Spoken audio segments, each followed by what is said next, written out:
Hello everyone, welcome to my channel. আশা করি তোমরা সবাই ভালো আছো আর আমিও ভালো আছি। তো চলে আসলাম তোমাদের সাথে আরেকটা ছোট্ট মিনি ব্লগ নিয়ে। তো দেখো, এখন বাজে ওই বিকেল 5:30 মতো, আর আমি, দিদি, মা রেডি হয়ে হচ্ছে কি এখানে দাঁড়িয়ে আছি গাড়ির জন্য। তার আগে মন্দিরের হচ্ছে গিয়ে লাইটগুলো একটু জ্বালিয়ে দিল। তো এখান থেকে আমরা বাড়ি থেকে বেরোনোর সময় উবের বুক করে নিয়েছিল দিদি, তো সেটা গাড়িটা এসে আমরা কিন্তু উঠেও গেছি। আর এখানটায় দেখো, ওখানে কিন্তু আমরা চলেও এসেছি প্রায়, কিন্তু কোথায় যাবো সেটা কিন্তু আমি জানি না, এটা আমি পরে জেনেছি। তো এই বিশ্ব বাংলা গেটে কারা কারা এসছো কমেন্ট করে কিন্তু বললো আমাকে। আর এখানটায় দেখো, গাড়ি থেকে নামিয়ে আমাদেরকে এখানে নামালো। এই যে একটা আমি এটার নাম আমার মনে নেই। তো এখান থেকে ফার্স্টে টিকিট কেটে আমরা কিন্তু ভেতরের দিকে যাচ্ছি। আর এখানে আমাদের টিকিটটাও চেক করে নিয়েছিল, আর বলছিল যে ভিতরে গিয়ে কিন্তু আবার দেখবে টিকিট, গেটের সামনে একবার দেখবে, আবার যখন আমরা প্লেনটায় উঠবো তখন কিন্তু আর একবার দেখবে। তো যাই হোক, এই প্লেনটা হচ্ছে গিয়ে একটা বিশ্বযুদ্ধের প্লেন ছিল। প্লেনটা কিছুটা এখানটায় তুলে ধরেছে যে প্লেনে কী ছিল, কজন উঠেছিল, ঠিক আছে, এইসবই আর কি। তো প্লেনটার কিন্তু দুঃখের বিষয় একটাই, যে প্লেনের মধ্যে কোনো ভিডিও বা ফটো অ্যালাউ নেই।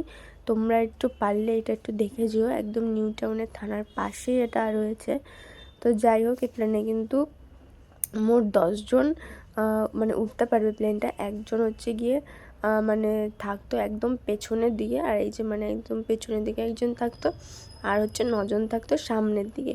তো যাই হোক, প্লেনটা কিন্তু অনেক বোঝার কিছু আছে, তোমরা পারলে একবার এখান থেকে ঘুরে যেও। তো এখানটায় কিন্তু প্লেনটা আমরা ভেতর থেকে ঘুরে টুরে এখন কিন্তু আমরা বাইরে এসে কিছুটা ফটো তুলে আমরা কিন্তু আবার বাইরের দিকে বেরিয়ে গেছি। তো এখান দিয়ে আবার যাবো সেন্ট্রালের দিকে, কারণ সেন্ট্রালেও নাকি মেলা বসেছে, এটা আমরা জানতাম না, আমরা জাস্ট ঘুরতেই বেরিয়েছিলাম কিছু না জেনেই। তো যাই হোক, ওখান থেকে একটা টোটো হচ্ছে গিয়ে দেখলো, তো সেই টোটোটা করে আমরা আবার আসলাম এদিকে। তো এসে দেখো, এখানে কিন্তু সেন্ট্রালের দিকে ঢুকছি, তার আগে কিন্তু আমরা চা খেয়ে এসেছি ওদিক থেকে। তো দেখো, এখানটায় কিন্তু মোমো খেয়ে নিয়েছিলাম, আর একটা র্যাপ, আমার কিন্তু মোমোর থেকে র্যাপটাই ভালো লেগেছিলো। তো যাই হোক, এখানে কিন্তু খাওয়া দাওয়া করে হচ্ছে কি আমরা আবার সেন্টারের দিকে ঢুকেছিলাম, ওই মেলাটার দিকে। তোমরা তো এখানে যে এসছো জানো যে মেলাটা হচ্ছে দুদিকে হচ্ছে গিয়ে হয় আর কি, এইদিকেও আছে এদিকেও আছে। তো আমরা ফার্স্টে ডান দিকেরটা ঢুকে গেছিলাম। এখানে ঢুকে কিন্তু দেখো সব কিছু এখানে পাওয়া যাচ্ছিলো, ঘরের যা কিছু যাবতীয় জিনিস আছে এখানটায়। কিন্তু এই যে আমি কচ্ছপের পুতুলগুলো দেখছিলাম। তো যাই হোক, এইখানে দেখা ফাঁকা হয়ে গেলে কিন্তু আমরা আবার ওই সাইডটাতে চলে গেছিলাম। এই সাইডটাতে ছিল সব কোরিয়ান জিনিস, আর কি ওই যে কানেরগুলো হয়, তারপরে লকেটগুলো হয়, সব কিছু এই দিকেই রয়েছে। তো এখান থেকে কিন্তু একটা কানের আর একটা চেন নিয়েছিল দিদি, খুব সুন্দর। তো এখানটাও যে এসছো কমেন্ট করে কিন্তু বললো।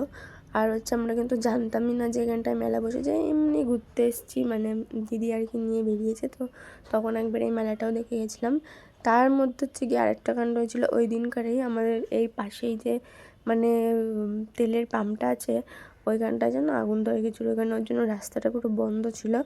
তো যাই হোক, ওটাও আমরা দেখিনি। আমরা যখন ওখান থেকে আর কি হেঁটে হেঁটে যাচ্ছিলাম, তখন দেখছি যে এই দিকটায় পুরো অন্ধকার। তখনও বুঝতে পারিনি, কারণ ওখানে তো সবসময় লাইট থাকে। যখন কাছে গেলাম তখন বুঝতে পারলাম আর কি, যে ওই যে তেলের যে গাড়িগুলো হয় না, সেই গাড়িটাতে হচ্ছে গিয়ে লেগে গেছিলো আগুনটা। তো ওইখানটায় কিন্তু অনেক ভিড় ছিল, তোমরা দেখতে পাবে। দেখো, এই জায়গাটায় কিন্তু পুরো অন্ধকার, তখনই আমি এইটা ভিডিওটা নিয়েছিলাম, দূর থেকেই বুঝতে পারছি যে এত অন্ধকার কেন। তখন কাছে এসে দেখলাম যে না, এই যে এর জন্য অন্ধকার। তো দেখো, এইদিকেই কিন্তু আমরা হেঁটে হেঁটে চলে আসলাম নজরুল তীর্থর দিকে। আর এখান থেকে আমরা বাড়ি যাওয়ার টোটোটা ধরবো। আর এখানেও কে কে এসছো একটু কমেন্ট করে বললো। এখানটায় আসি না আমি বহুদিন হয়ে গেছে, সেই ছোট্টবেলায় একবার এসেছিলাম পিসির সাথে। তো ওই আমাকে ফার্স্ট এখানে নিয়ে এসেছিলো একটা বই দেখার জন্য, আমি, মাসি, পিসি এদের সাথে এসেছিলাম। তো দেখো, যাই হোক, এখানে ঘুরে টুরে কিন্তু আমরা বাড়িও চলে গেছিলাম। তো ভিডিওটা ভালো লাগলে লাইক